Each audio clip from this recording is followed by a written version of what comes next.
The world enters you before you even wake. Before your eyes open, the noise is already hunting your peace. It whispers through screens, notifications, unfinished stories, demanding your mind before you've even taken your first breath. But this morning, you don't bow. You rise as the commander of your consciousness.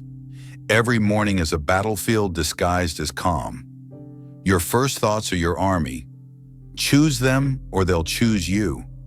Most people start the day reacting, scrolling, surrendering, but not you.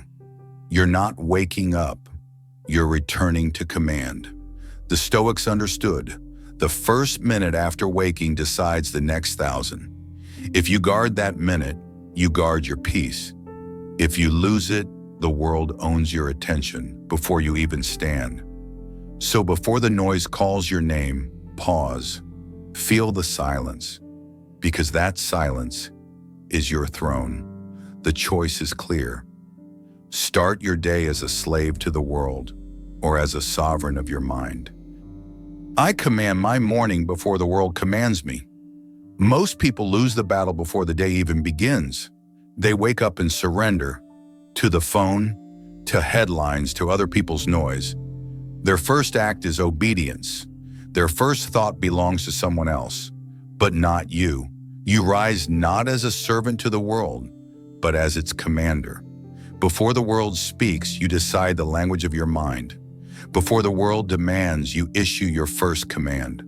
Reach for breath, not for feeds. When you wake and reach for your phone, you give the world your keys. When you wake and reach for your breath, you take them back. The Stoics believed every dawn was a sacred test.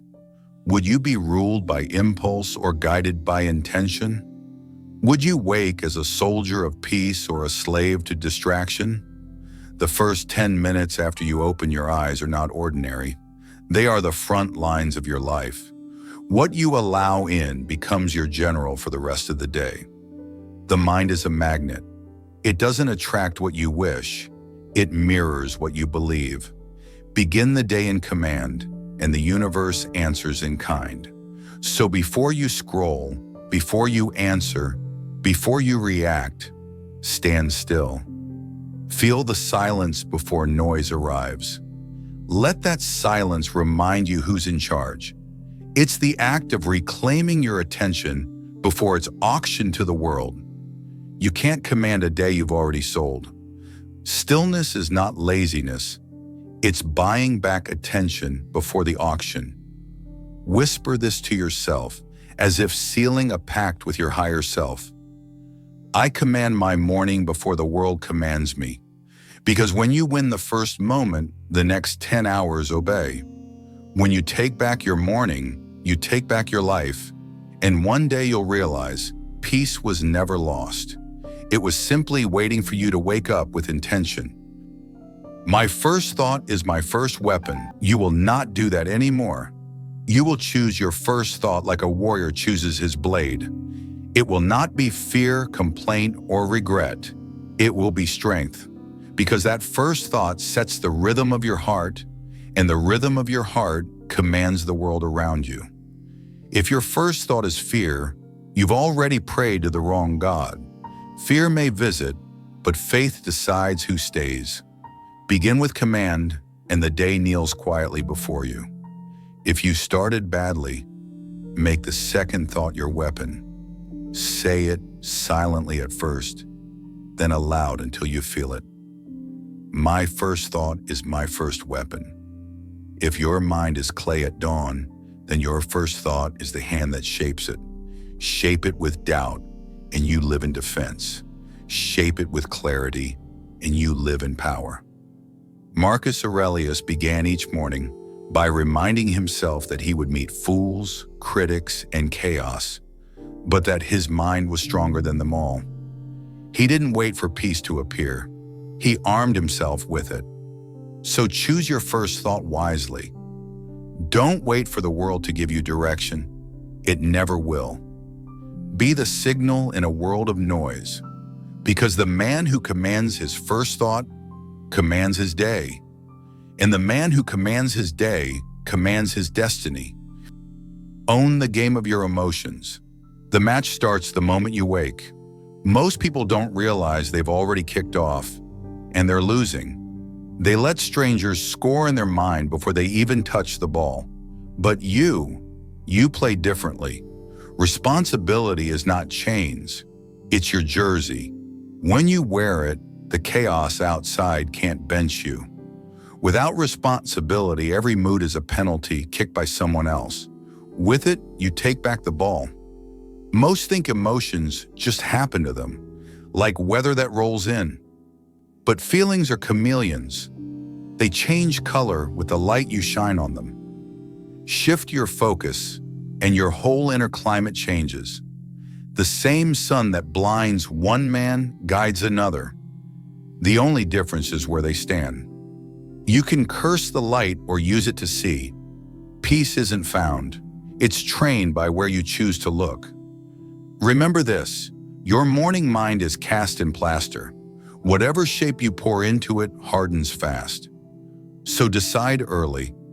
Will today set in chaos or in calm? Viktor Frankl survived hell by guarding one freedom, the freedom to choose his attitude. If he could hold that power in chains, you can hold it in traffic, deadlines, and noise. Responsibility isn't heavy, it's fuel. It burns excuses and lights direction. Once you wear it, chaos stops speaking your language. Say it with conviction. My emotions are my choice. My peace is my decision. My strength is not for sale. Repeat it until your body believes you. Because once you own responsibility, you unlock what few ever taste: control. The day doesn't own you. You own the day. And when you own the day, you start to own your life. Guard your peace like a warrior. Peace is not fragile glass. It's the noise canceling of the soul. Steel in your chest when the world gets loud. Most people leave their gates wide open. One careless word walks in, builds a camp, and suddenly their mood is under siege. Marcus Aurelius said it plain. You have power over your mind, not outside events. Storms will always rage. Markets crash. People disappoint. Rumors spread. But they can't invade unless you let them. Someone once asked a monk how he stays calm when insulted. He said, if someone gives you a gift and you refuse to take it, who owns it? That's how peace works. Understand this. Peace isn't hiding. It's standing in the middle of noise and refusing to sell your calm. Serenity isn't glass to protect. It's steel to wield. Between what happens and how you react, there's a pause. One heartbeat, one breath. That pause is your fortress. Most rush through it, slaves to reflex. You will not. You'll hold it, own it, use it. Each morning, whisper this like an oath.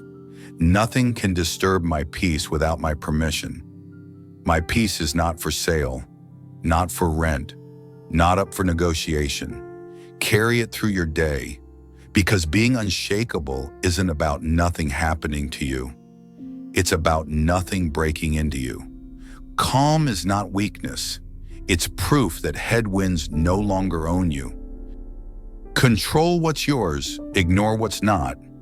You wake up and check the forecast, not for the weather, but for your life.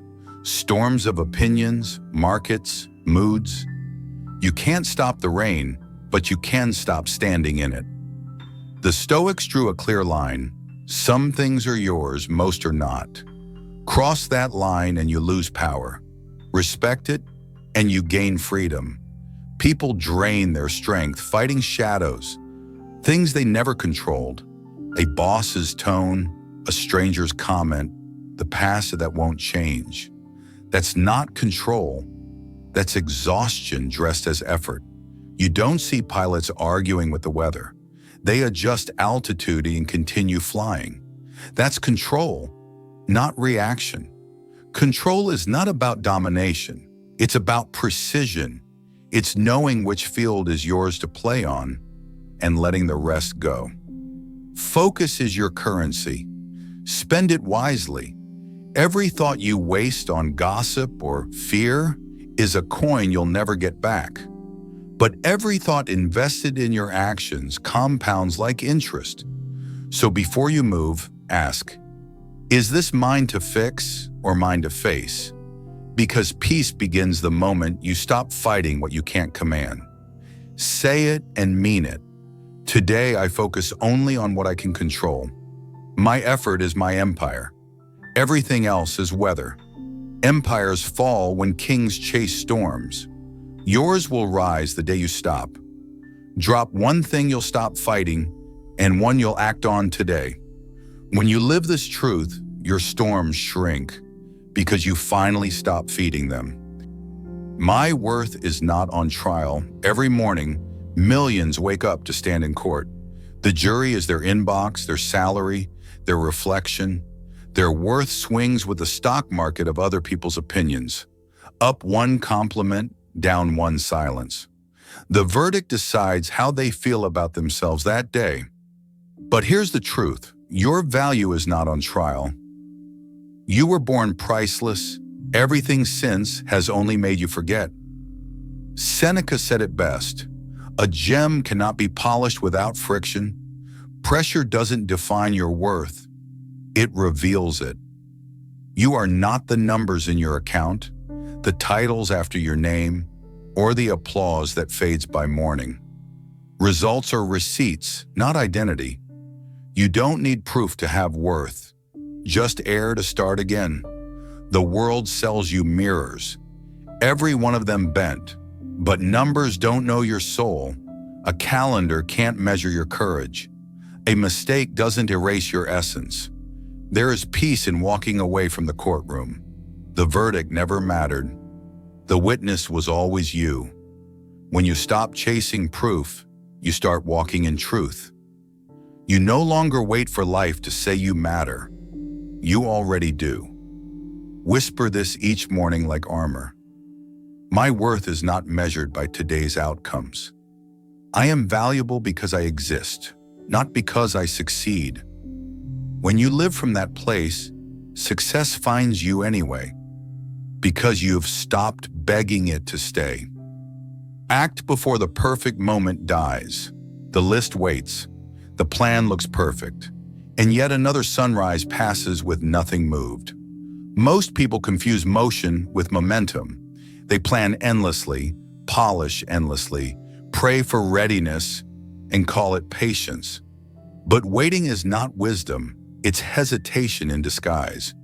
Marcus Aurelius reminded himself every dawn, rise to the work of a human being, not to talk about it, not to imagine it, to do it.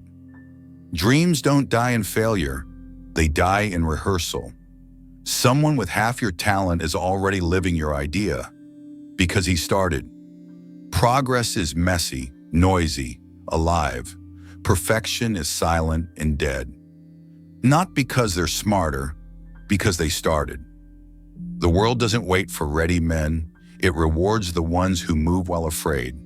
Stop waiting for the stars to align. They already did. You woke up breathing. Each breath is permission to begin. Say it and move. I will act, not just intend. I act before I feel ready, because readiness is built in motion.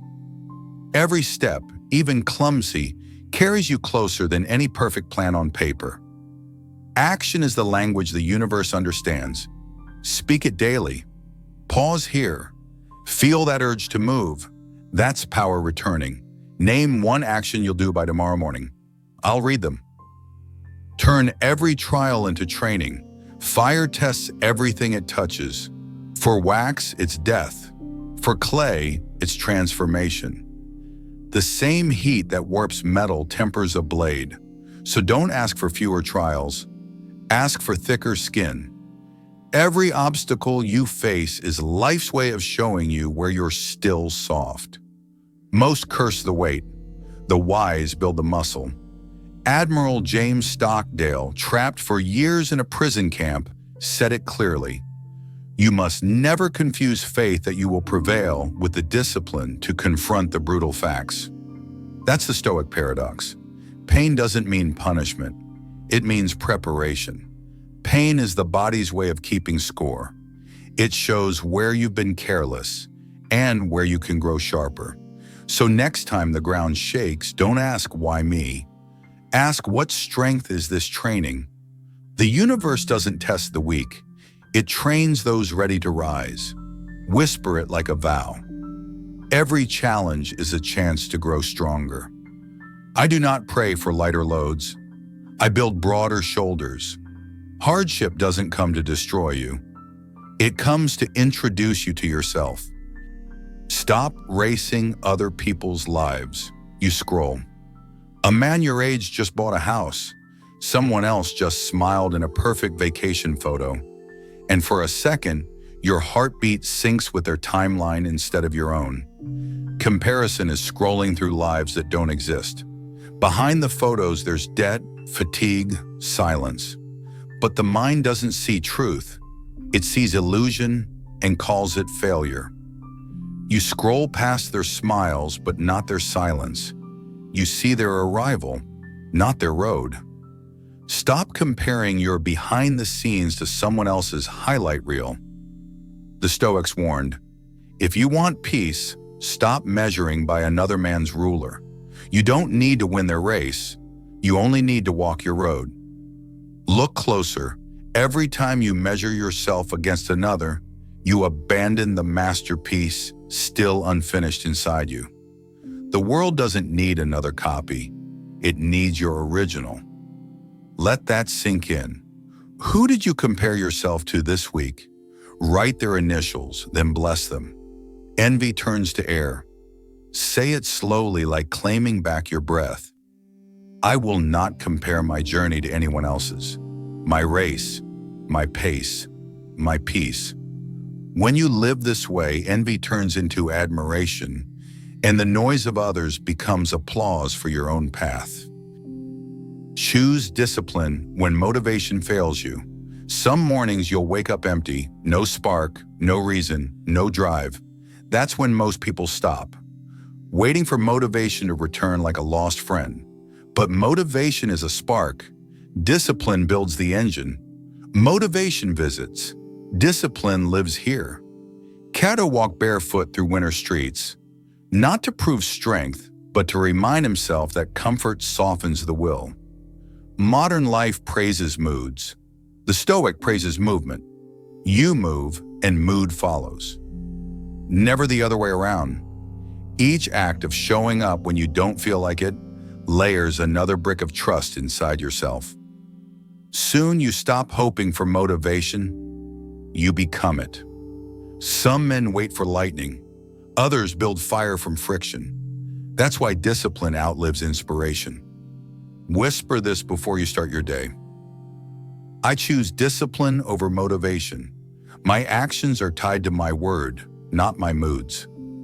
Discipline doesn't ask how you feel. It simply asks, will you keep your promise? Discipline is identity in motion. When I kept my word to myself, the world started trusting me. And that's how ordinary days become the ones that change you. See the day before it passes you. The light hits your face. Ordinary, almost invisible. You've seen it 1,000 times and called it nothing. But that's the trick of the mind, to make miracles look normal. You don't notice your own breath until it catches. You don't see light until darkness cuts it. Gratitude is seeing what never stopped blessing you. Gratitude isn't prayer, it's eyesight. It's seeing what you already have before it disappears. Most people start the day counting what's missing and wonder why the world feels scarce. Focus on what's present, and life begins to overflow. Seneca said, "It's not that life is short, but that we waste much of it. The tragedy isn't time, it's blindness." Look around. Your lungs rise and fall without permission. Your heart beats without command. A century ago, that would have been called magic. So breathe, look, whisper to yourself. Gratitude will shape how I see the day. I choose appreciation over complaint, wonder over worry. The world doesn't owe you beauty, it offers it quietly. Gratitude is the act of noticing, and once you notice, you never live on autopilot again. End the day as a stronger man. Most people collapse into bed the same way they woke up, tired, unchanged.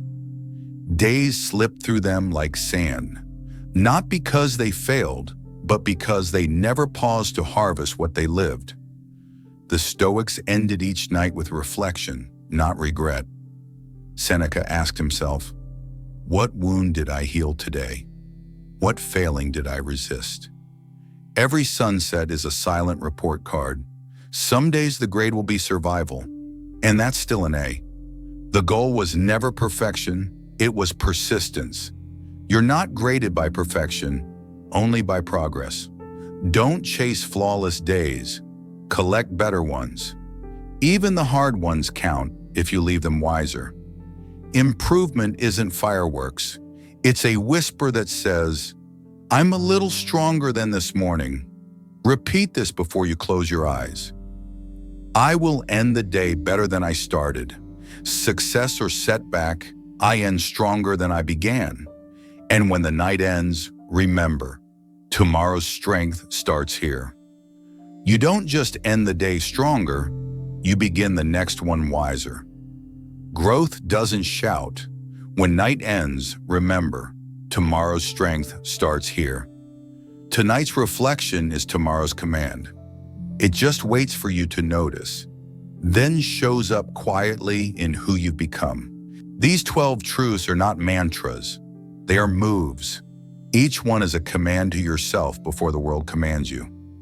Most people drift through mornings like passengers. You wake as the pilot. You set the coordinates. You decide the weather inside. The Stoics never chased perfect days. They built perfect responses. And when you practice that long enough, peace stops being something you find. It becomes something you carry. So don't try to remember all 12 at once. Start with the one that hit hardest. Speak it, live it, repeat it until it becomes muscle memory for the mind. Because that's how transformation happens. Not in one grand moment, but in small, quiet choices that no one sees. You began this day reclaiming command. You end it holding proof that awareness is power and repetition is freedom. Every sunrise gives you the same question. Will you live today by reaction or by command? The answer is yours, as it's always been. Now take it, live it. If this helped you keep your morning, tap so the algorithm carries it to someone who needs it. Share it with one friend waking into noise. Subscribe if you want a quiet reminder each dawn. Live by command, not by reaction. This is Move or Die Stoic. We practice, not posture.